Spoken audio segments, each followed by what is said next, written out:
week for class, for your Lab 16, you will be doing animations with CSS.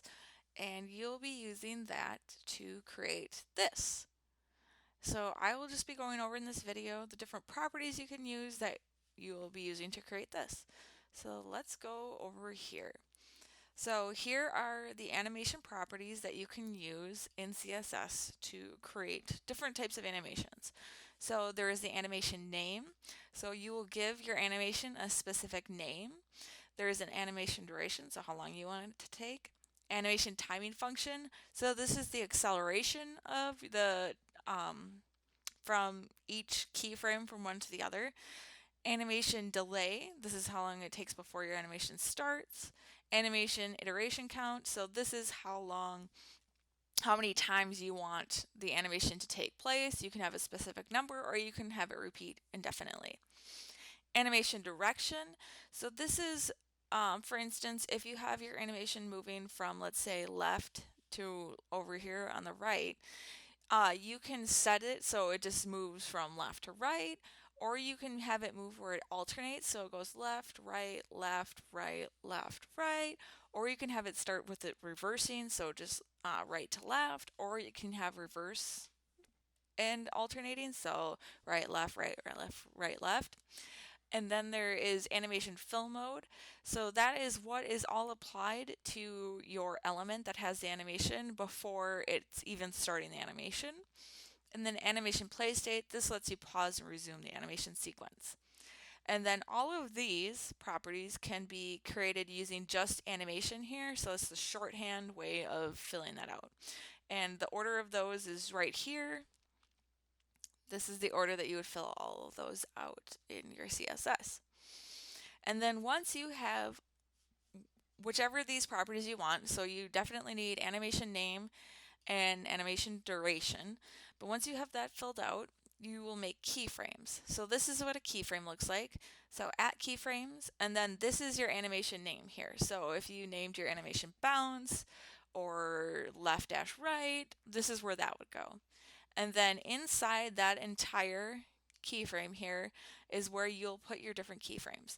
So now if you've ever done anything with animation, keyframes are basically the set points within an animation, and then the CSS here will interpolate between these different keyframes. So this is a keyframe, this is a keyframe, and this is a keyframe. So kind of how to think about that is if you draw a line, so like let's say we draw a line here. And I'm just going to use a circle to indicate my keyframes. So here's our first keyframe.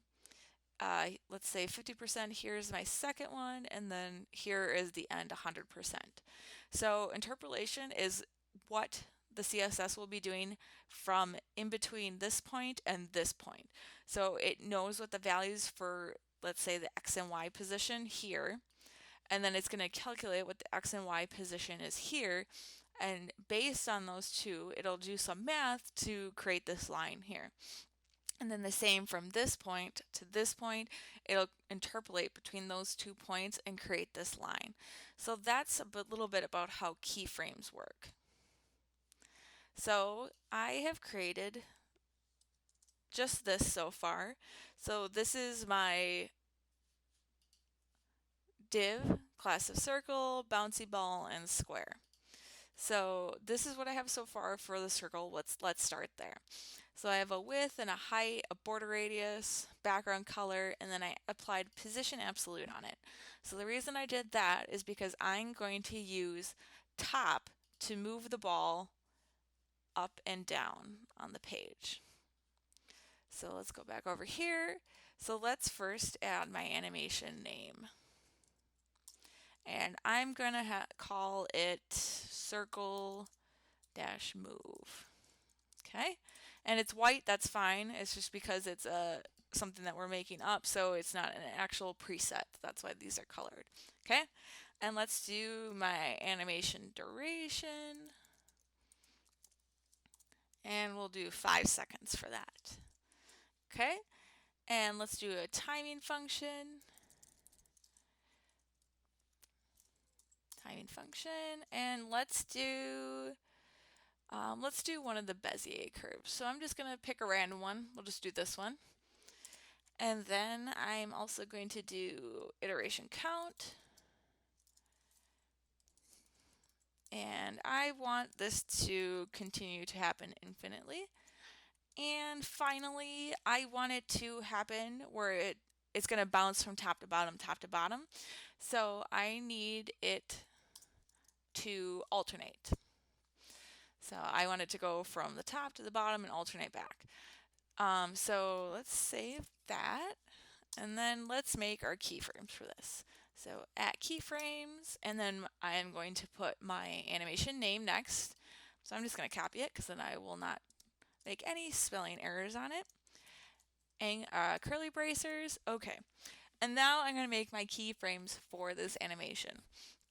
So two basic keyframes are from, these are preset ones that you can use, and to. So essentially, this is from 0% of the animation to 100% of the animation. And let's do top, let's do 0, and let's do top 50 rems.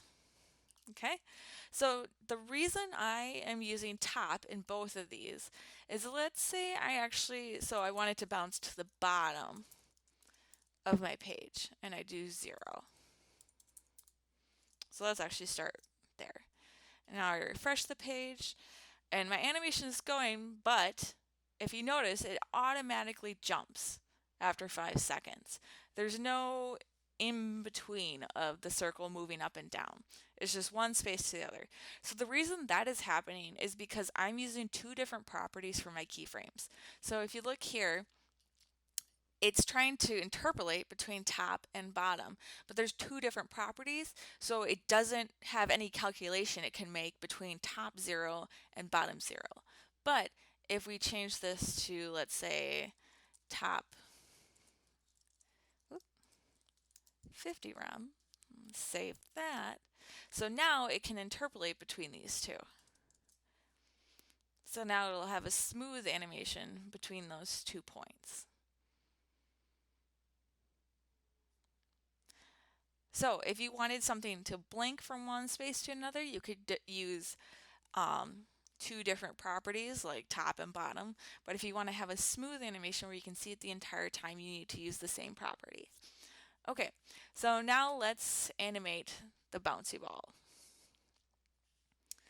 All right, so I have on the bouncy ball already a width, a height, a border radius to make it a circle, a different color, a position absolute, and I put a left of 10 rems on it, so it is over here and not lined up over this one.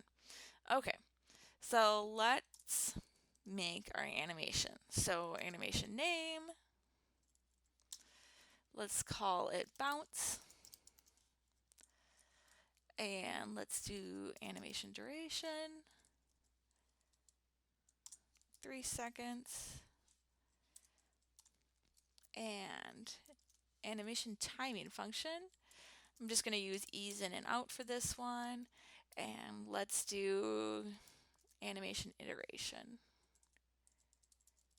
count, and let's just do it one time. Okay, we're going to save that. And so I have already created the keyframes for this. So instead of using to and from, or from and to, I guess, I've actually used percentages. So this is another way to do it. You can be more specific rather than just 0 and 100%. You can go from 0, I have 25, 50, 60, 70, and I have bottom as my property in each of these. So I'm going to save that, and let's refresh the page. And now I have my bouncy ball. And it is only happening once unless I reload the page, and then I'll start again. Okay, so that's a little bit about some of the animations. So now let's animate this square here, but we're going to use multiple animations on it. I'm going to show you how to do that. So let's go back over here. So here's my square. I have a top and a left on it just to move it out and over here. So let's start I am going to use the shortcut this time. So if you select this first one here, it'll actually fill in what goes where, and you do not need all of these. These are just all of the presets in there, so you know what the order is. All right, so I'm going to call it twirl. And I want it to be 3 seconds. And let's see. I don't need a timing function. Linear is fine. Let's delete that. I don't need a delay. Iteration count, I want it to happen infinitely.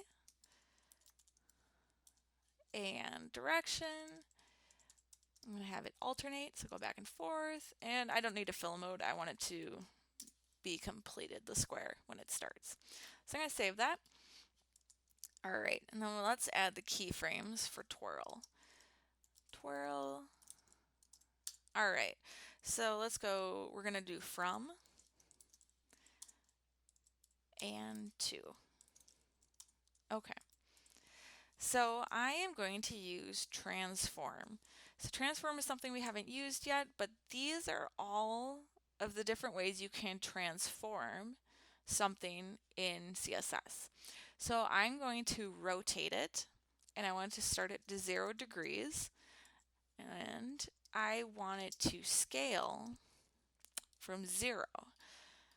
Okay, and I'm going to do transform again, and I want it to rotate to 360 degrees, and I want it to scale to 400%. So it's 0 to 400%, so just a 4. And so when you use transform, you actually have to put all of your transformations you want to happen inside one transform for keyframes. Say for instance you actually did, let's just delete this, and did transform again, and let's see, scale and 0, and I'm just going to delete this guy, copy that, and let's 360 degrees. So now if I save this, and I go over here and rotate, or reload, you notice how nothing's happening?